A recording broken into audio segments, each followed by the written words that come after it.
computer, and here we go. All right. So quick overview. Last week in James chapter 1, we looked at how James is actually a half brother of Jesus. He was a skeptic. He did not follow Jesus during his lifetime, but he was one of the first people to see him alive after he was crucified. And that transformed him into a follower of Jesus who became a leader in the Jerusalem church, someone that Paul, who wrote half the New Testament, reported to. And the reason we don't hear much about James is he died pretty soon after he wrote this letter, and he was killed because he was a follower of Jesus. There was a real terrible persecution of followers of Christians, followers of Jesus, and he was one that was killed as an example to others.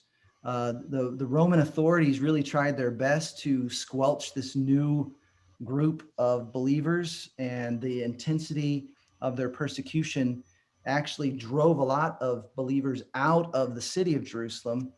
But what they didn't realize, the Roman authorities, is that actually they helped, that oppression helped spread the message all over the Roman Empire. And it was within 300 years that the first emperor that became a Christian took place. Anyone know the name of that first emperor that became a Christian? Constantine? That's right. Well played, Constantine. There are some really great things about that. Um, Obviously, no more persecution.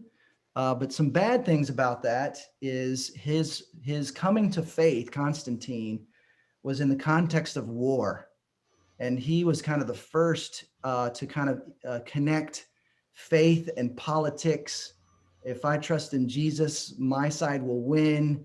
And then some of his his army, they were now Christians, but not really, just because the emperor said he was. Now we are. They would go into towns and they would force people to be converted. So that's the beginning, in some ways, of the end of a lot of the purity of what was the early church.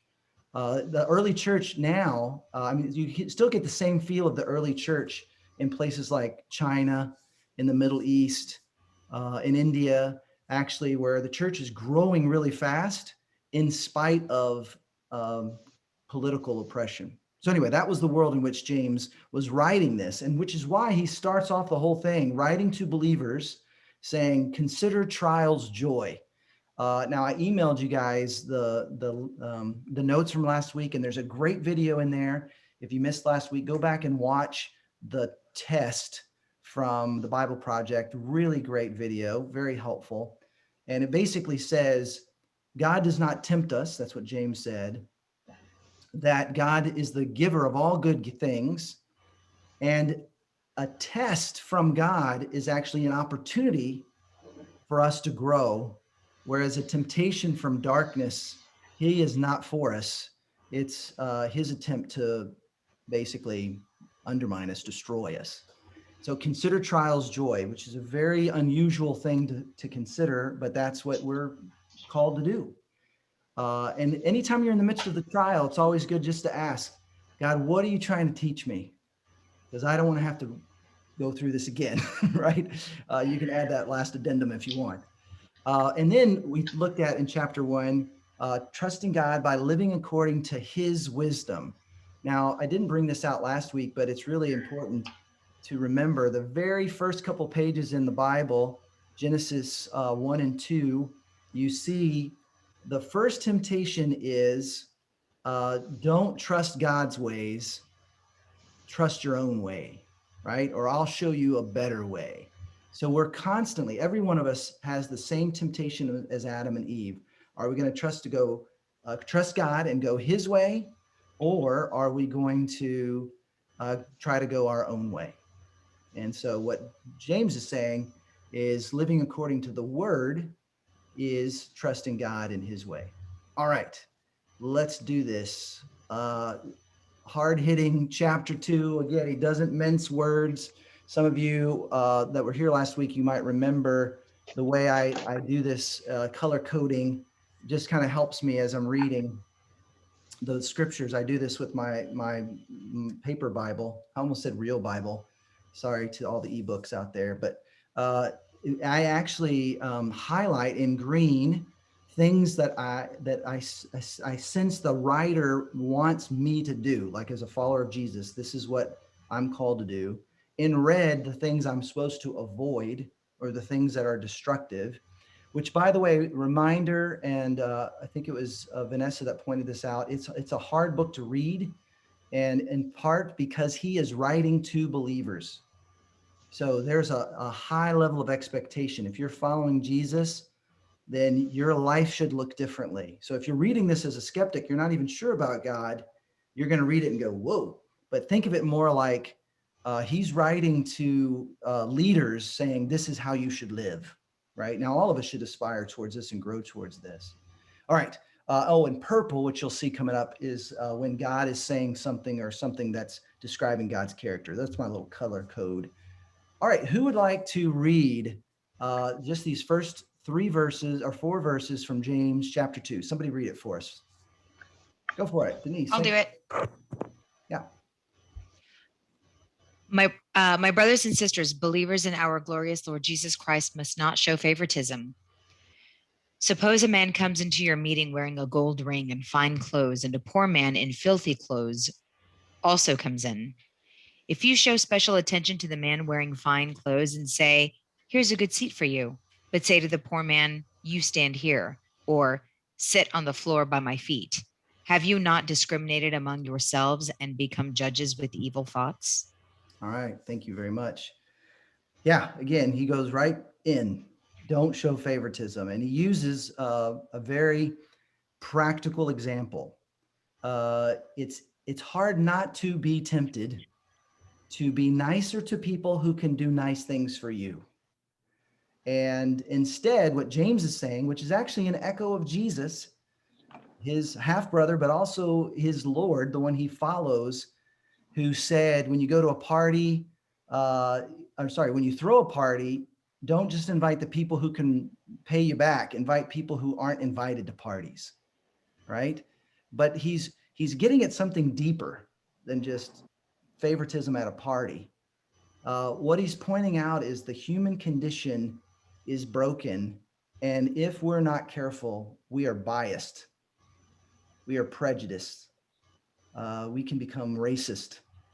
We have favorites, right? One of my favorite thing to do to young parents is ask them which is their favorite kid. You can always see them like almost answer, and then they have to stop. No, I'm just kidding. But it's, God gives us a great example. He loves all of us, even people that you and I don't love, right? And it challenges us to actually love others that we would not normally even like, because he does, right? So all of this kind of at its root is judging others. And remember, this is James is actually in many ways kind of taking the Sermon on the Mount that Jesus shared, Matthew 5-7, and he's helping apply it. And Jesus in chapter 7 of Matthew does this whole thing on not judging others. And that's him helping us with that. So then he goes on and gives another example. Someone just read for us real quickly, 5-7. I'll do it. Yeah, go for it. Okay. Listen, my brothers and sisters. Has not God chosen those who are poor in the world to be rich in faith and to inherit the kingdom he promised those who love him? But you who have dim, is not the rich you, are they not the ones who are dragging you in Well, we the lost court? Kenneth. I'm so sorry, Kenneth. Okay. And your microphone works all the time until you read for some reason. I'm so sorry. But yeah, we got most of it. Just to finish it up, verse 7, are not the rich the ones who are blaspheming the noble name of him who belong? The rich are exploiting you. They're the ones that are dragging you into court. And the reason it's in purple here is God actually chooses those who are poor in the eyes of the world. And in many ways, you can make a case that it is easier to follow God when you're poor because you have less to depend on and less to distract. A friend of mine was a missionary in Malaysia working among a poor community of Muslims. He saw more Muslims come to faith in Jesus in just a few years in Malaysia than he did in the same amount of time in Austin, Texas, where our struggles really are first world problems. We get busy, we get distracted.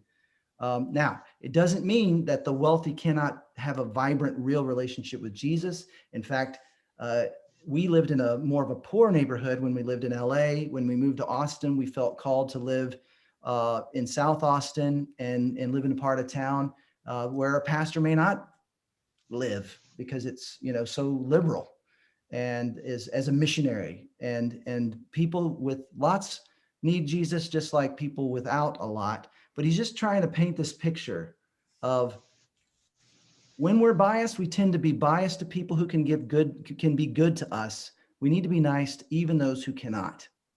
All right. It's easier for the poor to depend on God. It's tempting for the rich to make money and power their authority or their priority. All right. Somebody else, 8 through 11. Let's keep going. I can go. Go for it. If you really keep the royal law found in scripture, love your neighbor as yourself, you're doing right. But if you show favoritism, you sin and are convicted by the law as lawbreakers. For whoever keeps the whole law and yet stumbles at just one point is guilty of breaking all of it. For he who said, "You shall not commit adultery," also said, "You shall not murder." If you do not commit adultery but do commit murder, you've become a lawbreaker. Excellent. Thank you, Stephanie. This is again kind of an echo of Jesus on the Sermon on the Mount. And this is where Jesus just does something very brilliant, but also challenging. He takes the 10 Commandments and he ratchets it up a notch. He said, you've heard it said, don't murder. I'm saying you shouldn't even have anger in your heart. The Old Testament or the 10 Commandments say not to commit adultery. I'm saying you shouldn't even have lust in your heart. So what James is doing here is he's taking what Jesus said, which is, kind of moving from religious acts to actually a transformation in your heart. And he's saying to these folks, hey, if you're not careful, you can do a lot of good things and judge other people because at least I'm not killing anyone. At least I'm not, stealing from anyone. But when you are thinking like that, you're still a sinner. You're still breaking the commands of God to love other people. So I wrote it out here. James is pointing out that we have pet sins when in reality, all sin separates us from God. Religious people think, well, at least I don't do this or that.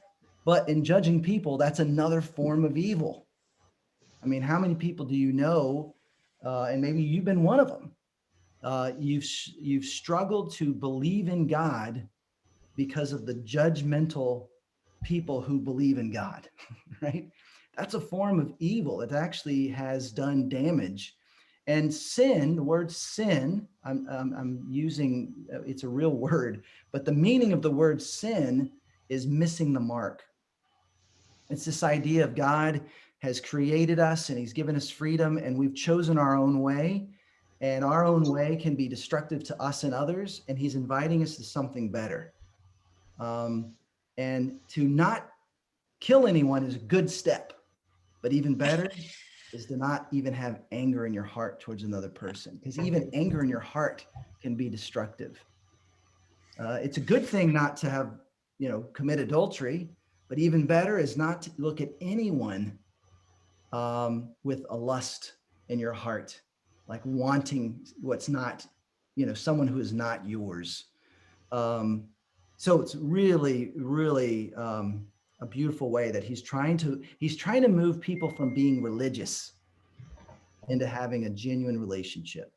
So Eric, I Yeah. have a question about that. How do Yeah. we I don't know if anyone else kind of struggles with this idea of, wanting to read the scriptures and seeing that and being like, oh, I need to do all these things, but it's really just this reminder that we're all sinners. So is there like another perspective that could help say, yeah, I read that. Yes, I'm a sinner. I mean, I'm not a murderer, not committing adultery, but, I sin in other ways, basically. So Yeah. how do I not get discouraged? Yeah. I love this series we just finished, Vintage Faith at Gateway. And if you missed any of it, I encourage you to go back and listen. In fact, what I do, I'll try to put it in the chat. I'll put my website. What I do, and we're getting a new website. So eventually this will just be at gatewaychurch.com. But what I do, for those of you who, would rather read the message, if you don't have time to listen to the 30, 40 minutes, I put the notes from the actual manuscript on my website. So you can go read through all 4 messages, or you can watch the South version. Sometimes I put that in there. Other times it's John and the North version or the online version. But one of the things he said in week 1, I thought was so helpful, is sometimes we start to get discouraged because it feels like I'm not making any progress and I'm just a sinner.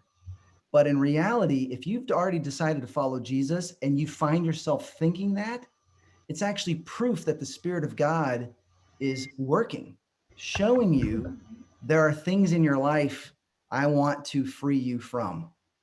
So don't let it discourage you as much as be a reminder of, oh, that's right. I don't just need God to rescue me so that when I die, I'm going to heaven. I need God to even live this life on planet Earth, right? And so I love how James went after favoritism, which might be one of the most common struggles we all have. Again, our brains are even wired to process information quickly and to put people into categories. And so we're kind of have a bent towards bias and that sort of thing. So all that to say, Liz, I think it's a really good, important question. And it's easy to get discouraged, but instead use that as a reminder of, oh, that's right. There's this great couple verses. I'll type them here real quick. Colossians, you can look them up later if you want, 6-7, and Ephesians 2:8-9. Ephesians 2:8-9 says, "For it is by grace you have been saved through faith, and not because of your works, but it's actually a gift from God." And then Colossians 2:6-7 says, "Just as you were saved by God, so also live with him." In other words, if we're saved by grace through faith, then we need to also live by grace through faith. And so when I find myself being biased or showing favorites in my heart, even to say, oh, wait a minute, God, that's not who you're calling me to be. I can't even stop doing this. Would you change me and help me? And so whether it's memorizing a little verse, or if you find yourself kind of stuck, calling a friend, maybe somebody you meet on this group that you get to know, and just saying, hey, would you pray for me? I have, some people I work with, and I definitely have a bias against one of them. She is a punk, or whatever it may be. But I do think it's a great question, Liz, and I'm glad you asked it, because that's real life. You will find, and here's what's really, I hope, encouraging. The closer you grow in your relationship with God, the more you realize how far you are from him. It's actually when you feel like you've arrived that you still have a whole lot more to go.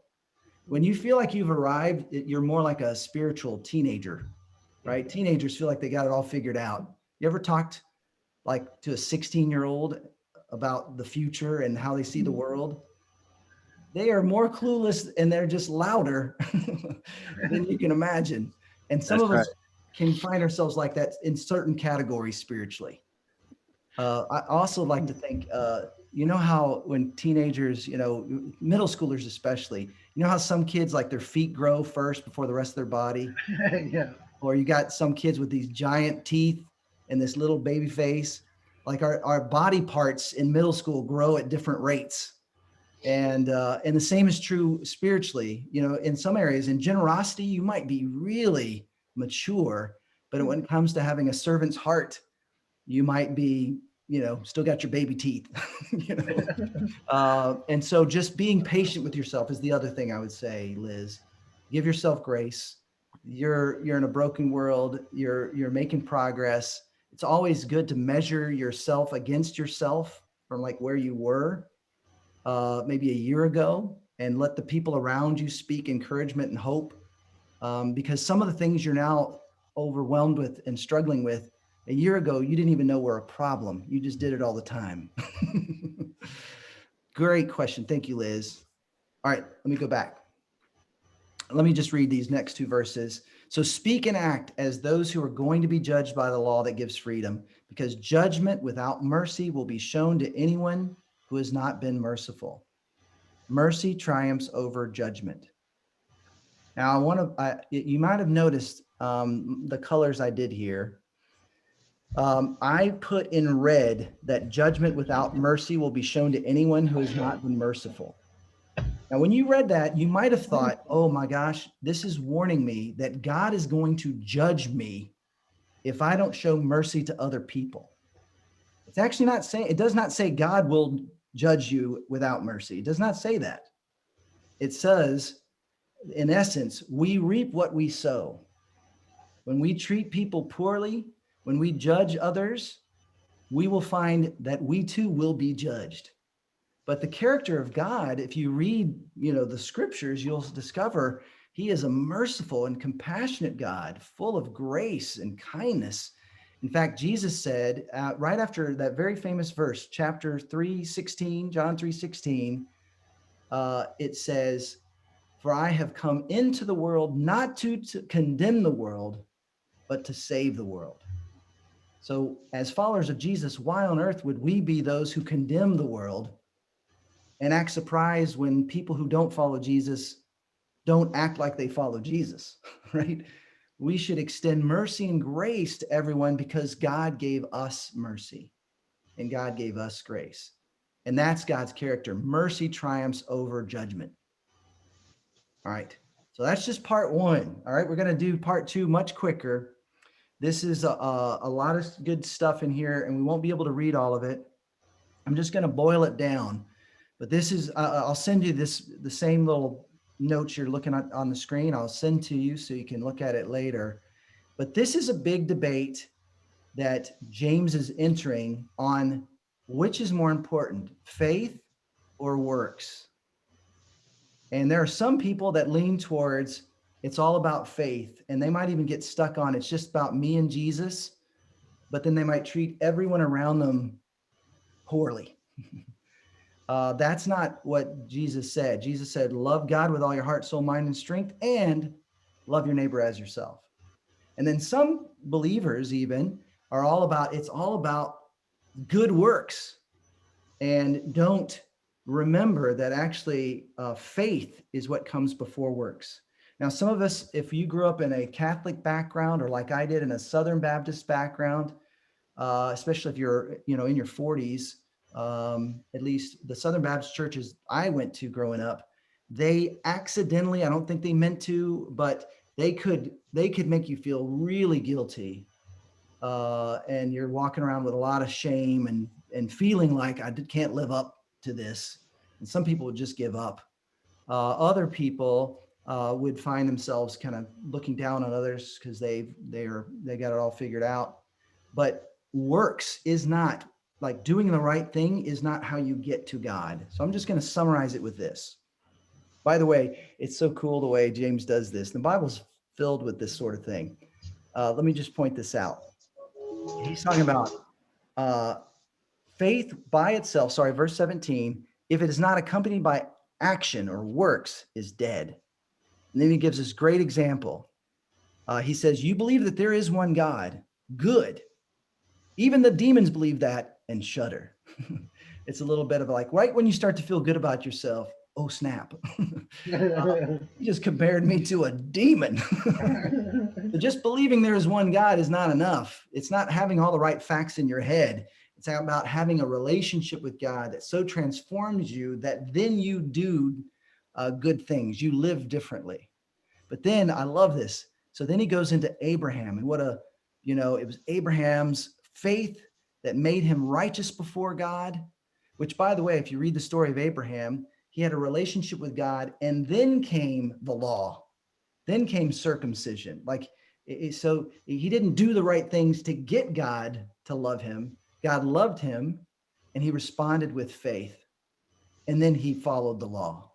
So that's great. Oh man, very devout Jews would love the story of Abraham. Yes, we all want to be like Father Abraham. And then, and again, this is a very misogynistic era, 2000 years ago. The whole world was like, saw women like the Taliban sees them today. You weren't allowed to learn or go to school. Women were seen more like property. And so then James, just to kind of show how the kingdom of Jesus is so different, where women and men and slave and free all lived together in harmony. They all had spiritual gifts. They all had capacity to lead and teach. And it's just an amazing, diverse, beautiful community, like nothing the world had ever seen. So James, to kind of make that point in a very, not so very subtle way, uses the next example, Abraham, Father Abraham, who was a lot like Rahab the prostitute. Now, Rahab was not even Jewish. She actually lived in a place where they did not believe in God, but Rahab became a follower of God. And she actually helped Joshua and the spies that came in. If you don't know the story of Abraham or Rahab, just look them up in your Hebrew scriptures, the Old Testament, and you can read the story. But I just love how he takes somebody that everybody looks up to, and then he takes somebody that people would look down on. Remember that first part about favoritism, and the faith of a non-Jewish prostitute named Rahab made her righteous. God loves her too. All right, let me just summarize with this. Religion. This is what we believe. If you are more religious and you were raised to be religious, this might sound like what you were raised to believe. If I do certain things, then God owes me this. Or a nicer way to say it is, if I do these certain things, then God will be pleased with me, right? Or I deserve salvation because of my good works, unaware of the sin that we commit or unwilling to acknowledge it. Or another nicer way to frame the same problem is, I can earn salvation by my good works, right? The genuine faith that the scriptures is actually inviting us to have says this: God loves us. He's the one who rescues us, who saves us, even though none of us deserve it. But when we say yes to his invitation to a relationship, it's out of gratitude that we actually start to do good things. We live a different life. And I'm telling you, one of the more beautiful examples of this is, growing up. If you've had kids, you're raising kids. I mean, you at a certain age, you make them do the right thing. But if you do this right, you will start to see them do the right thing because they want to. And even greater than that, you start seeing them teach their younger brother and sister how to do the right thing. And so that's what God is inviting us into, is a relationship with him as our Heavenly Father. And so that through that, we might experience a new life as we do the right things in order to please him, but not because he doesn't already love us, but because we love him. And out of gratitude, we do these things. All right, let me summarize with a final story. Tragic story that has, I think, a redemptive end to it in some ways. I was a youth pastor in East LA in the late 90s. And it was a church called Mosaic from like 1998 to 2001. We was at the church until 2010, but I was just working with the teenagers for that period of time. And we lost one of the kids in the youth group, and he passed away last week. And it was super tragic. His name's Sergio.